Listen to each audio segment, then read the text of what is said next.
안녕하세요. 김경록입니다. 지난 첫 영상 이후에 너무나 많은 분들이 관심 가져주셔서 벌써 구독자도 1,500분이 넘었고요. 조회수도 제가 상상한 것 이상으로 많이 나오고 있습니다. 그냥 소소하게 시작할 거라 생각을 했는데 이렇게 큰 관심 보여주셔서 너무 감사드리고 막상 좀 앞이 깜깜하기도 하네요. 어떻게 해야 될지. 네, 그래도 일단 시작한 거 많은 분들에게 도움이 되는 컨텐츠 만들 수 있도록 노력하겠습니다. 올려주시는 댓글들도 하나씩 다 보고 있거든요. 예, 제가 시간 나는 대로 답글 달면서 그렇게 소통하면서 채널을 한번 성장시켜 나가 보겠습니다. 다시 한번 감사하다는 말씀 드리겠습니다. 제가 오늘 말씀드릴 주제는 고금리와 고물가에 대한 이야기인데요. 이렇게 매주 시장에서 이슈가 될 만한 키워드들을 하나씩 뽑아가지고 말씀드리는 시간을 가지려고 합니다. 오늘 그 첫 번째 시간이 되겠습니다. 최근에 이제 금리가 올라서 예금을 하시는 분들은 은행에서 거의 한 3, 4% 정도의 이자를 받기도 하고요. 대출이 있는 분이라면 이자 비용이 커서 뭔가 어려움을 겪고 있을 것으로 생각이 됩니다. 보통 이제 우리가 금리라고 하면 직관적으로 이자를 생각하게 되는데요. 오늘은 이제 정확하게 금리의 개념이 무엇이고 금리가 높아지면 어떤 현상들이 발생하는지, 그리고 우리가 거기서 얻을 수 있는 투자 아이디어는 무엇인지 같이 한번 알아보도록 하겠습니다. 일단 금리의 개념을 설명드리기에 앞서서 제가 어떻게 하면 좀 금리를 쉽게 설명을 할까 해서 이야기를 하나 만들어 봤거든요.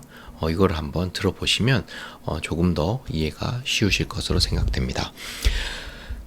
옛날에 그 어느 동네에 그 동훈이라고 하는 욕심 많은 키 작은 청년이 있었는데요.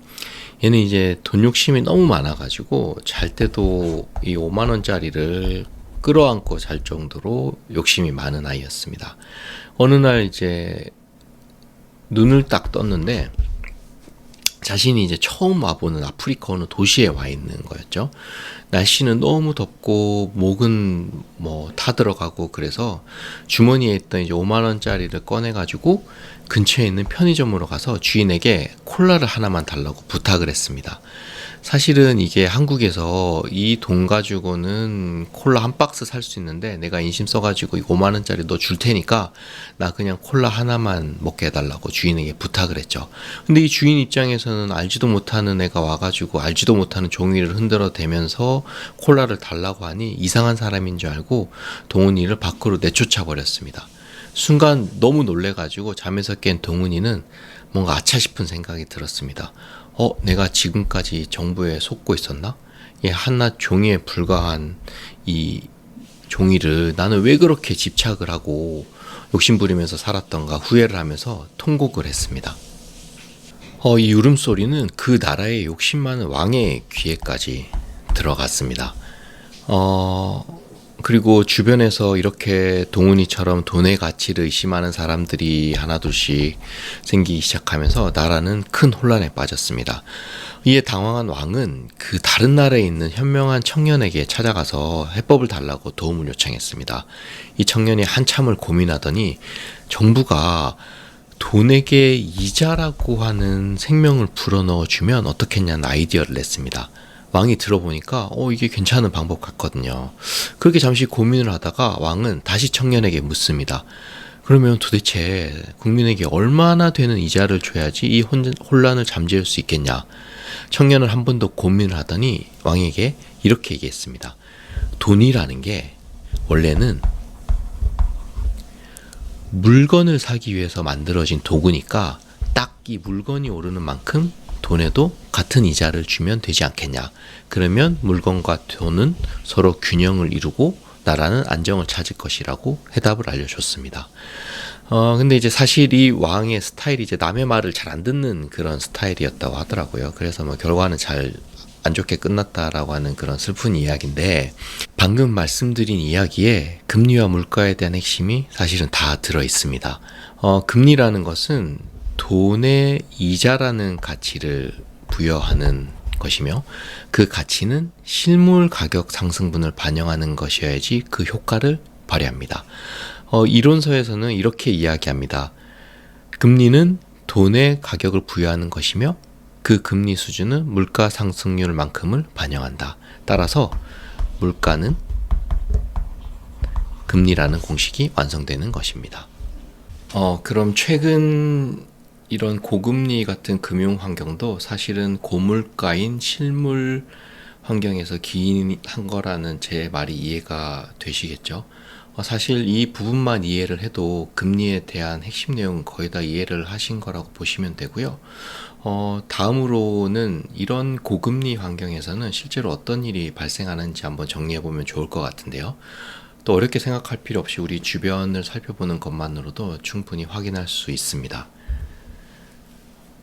댓글에서도 몇 분들이 적어 주셨는데 최근에 이제 주식이 엄청 어렵습니다. 이렇게 이제 고금리 금융 시장에서는 특정 자산으로의 쏠림 현상이 발생이 됩니다. 위험 자산인 주식이나 부동산에서 안전 자산인 예금으로의 자금 쏠림이 발생이 되죠. 왜냐하면 뭐 예금만 해도 충분히 이자를 받는다라고 생각할 테니까요. 특히 이제 부동산 같은 경우는 지금처럼 고금리 환경에서는 당연히 안 좋을 수밖에 없습니다. 최근에 이제 빌딩의 임대 수익률이 3%도 안 나온다는 얘기들도 나오고요. 반대로 이제 예금 가지고 6, 7% 받을 수 있는 세상이니까요. 그리고 일반적으로 부동산이라는 게 기본 베이스를 이제 대출로 시작해서 진행하는 프로젝트다 보니까 지금처럼 이렇게 금리가 높은 상황에서는 분양이 다 되고 나도 이자 내고 나면 남는 게 하나도 없는 상황이 발생할 수도 있습니다. 사실은 뭐 프로젝트가 진행되면서 이자 때문에 파산하는 경우가 대부분일 텐데요. 그러다 보니까 이제 부동산 개발 사업도 당연히 안 좋을 것으로 생각이 됩니다. 실물 시장에서는 어떤 일이 발생할지 한번 생각해 보면요. 아까 전에 제가 이제 금리가 오르는 이유가 결국에는 물가라고 말씀드렸는데, 물가를 대표하는 당연히 원자재들도 가격이 올라갑니다. 원자재를 대표하는 유가에도 당연히 자금이 쏠릴 가능성이 크겠죠. 금은 어떨까요? 금은 실물 자산이면서 원자재 성격도 있고 또 얘는 안전자산의 성격까지도 가지고 있습니다. 뭔가 이런 고금리 환경에서는 가장 돈이 쏠리기에 좋은 자산이 바로 금이 되겠습니다. 국가 간에도 이런 고금리 상황은 뭔가 불균형을 일으키는데요.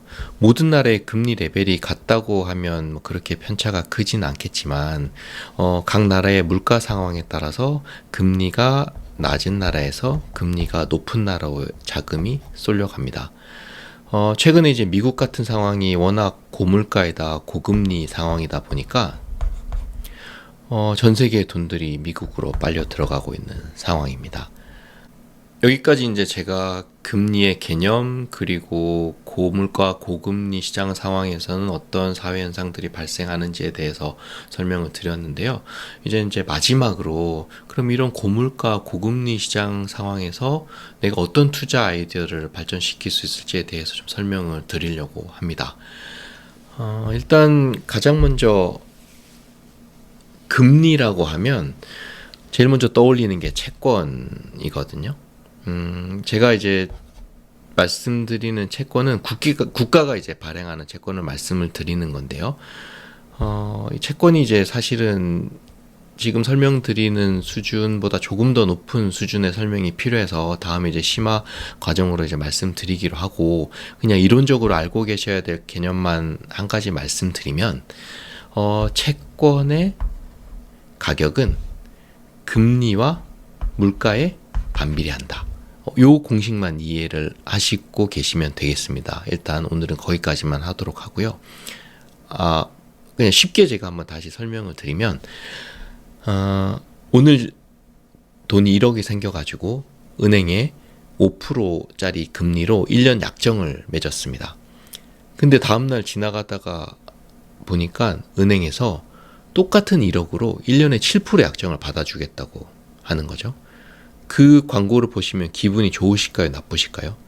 뭔가 손해본 기분도 들겠죠? 채권은 금리가 오르면 손해입니다. 일단 이렇게 이해를 하시고요. 일단 주식 같은 경우는 아까 전에 제가 말씀드렸다시피 금융시장에서 돈이 다 빠져나가서 안전자산으로 이제 돈이 흘러간다고 말씀을 드렸는데요. 그러다 보니까 최근에 주식들이 많이 빠졌습니다. 그러면 반대로 뭔가 금리나 물가가 이렇게 쭉 오르다가 변곡점을 이루거나 꺾이는 시점에 많이 빠진 주식들 중에서 저평가되어 있는 주식을 담아가는 포트폴리오, 이것도 좋은 방법이 될 것 같고요. 부동산도 비슷한 상황이겠죠. 반대로 원자재들은 석유나 금 같은 상품들은 이미 높은 가격을 유지하고 있을 가능성이 큽니다. 이런 것들은 보통 추세를 따라가시는 스타일의 투자자들이 눈여겨볼 상품이 될 테고요. 국가 간에도 제가 말씀을 드렸는데요. 이런 국가 간의 금리 레벨로 인해서 환율의 편차가 많이 발생하죠. 그러면 상대적으로 높아진 환을 매도해서 상대적으로 낮아진 환을 사는 방법도 좋은 투자 아이디어가 될 것 같습니다. 사실 이런 투자 아이디어를 집행하는 과정은 월스트리트나 사모펀드나 여의도나 크게 차이가 없습니다.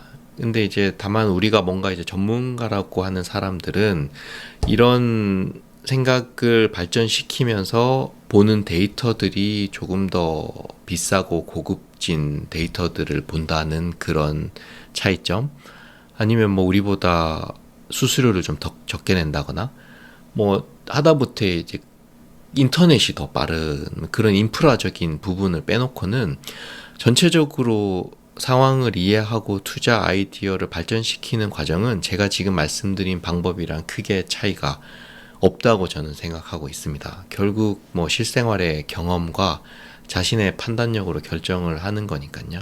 예, 그냥 우리는 우리 수준에 맞게끔 판단해서 결정하면 되는 겁니다. 지금까지 제가 말씀드린 내용은 어느 정도 정리가 된 것 같고요. 다음번에는 제가 이제 마지막에 말씀드렸던 투자 아이디어들을 실제로 이제 어떻게 실천에 옮기는지에 대한 영상을 한번 찍어 보려고 하거든요.